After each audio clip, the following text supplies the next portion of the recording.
It's the moment Jeffrey Epstein is asked about his friendship with Donald Trump, and it's going viral today. Have you socialized with him? Yes, sir.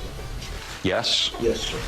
The year was 2010, and the financier was battling an onslaught of lawsuits from multiple women, accusing him of sexually abusing them as minors. Epstein and Trump were known to be good friends, and in the deposition, he was asked directly. Have you ever socialized with Donald Trump in the presence of females under the age of 18? Epstein pauses, shakes his head, then answers. Though I'd like to answer that question, at least today, I'm going to have to assert my 5th, 6th, and 14th Amendment rights, sir. The deposition has resurfaced as the backlash over the Epstein files continues to dog the president. Newly released documents that were missing from the Epstein files contain serious, unverified allegations against President Trump. The Justice Department posted 3 FBI memos describing interviews with a woman who accuses both Jeffrey Epstein and President Trump of sexually assaulting her when she was a teenager. The White House calls the accusations completely baseless. CNN's Paula Reed is in Washington with the latest. And Paula, these were missing from earlier file releases, right? That's right. And this individual was interviewed by the FBI 4 times. And initially, only 1 memo was released in that initial batch of documents released by the Justice Department.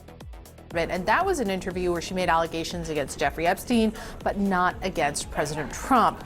Now, yesterday, these additional summaries were released, and they detail the types of allegations that she made against President Trump, where she describes being introduced to him.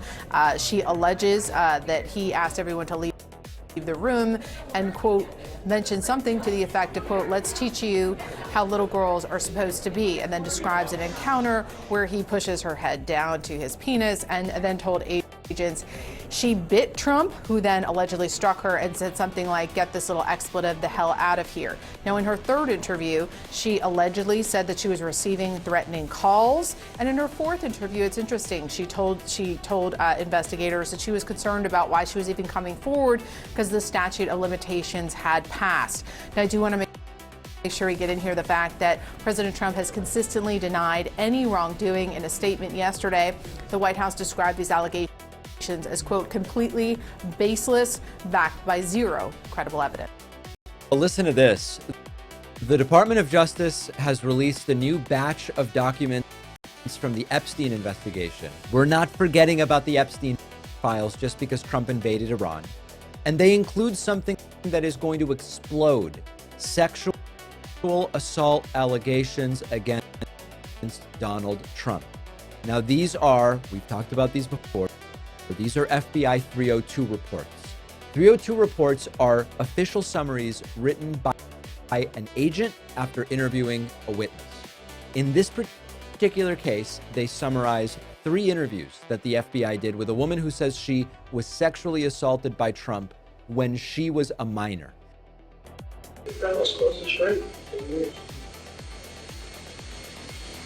So I need the dump. Just give me the dump. First, it's fun. And you probably know he had a scalp reduction. Because he had the same male pattern more than the raw pattern. He had his scalp moving from steroid. Donald's office, as you know, he made that call. He used to be on the phone and say, fake beyond those. I also found it funny. I was sitting there listening to the guys from the postcard, and Donald would say, he's a great guy. I loved working with him.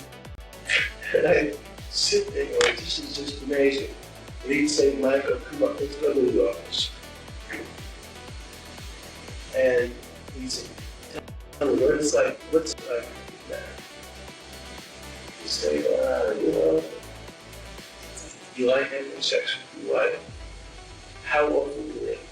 You say, it's great. Seriously, right now, how often do we have sex? We don't want to try. You and I can go upstairs, or tomorrow come over. There's this girl coming in from Los Angeles, part of the Hawaiian Tropic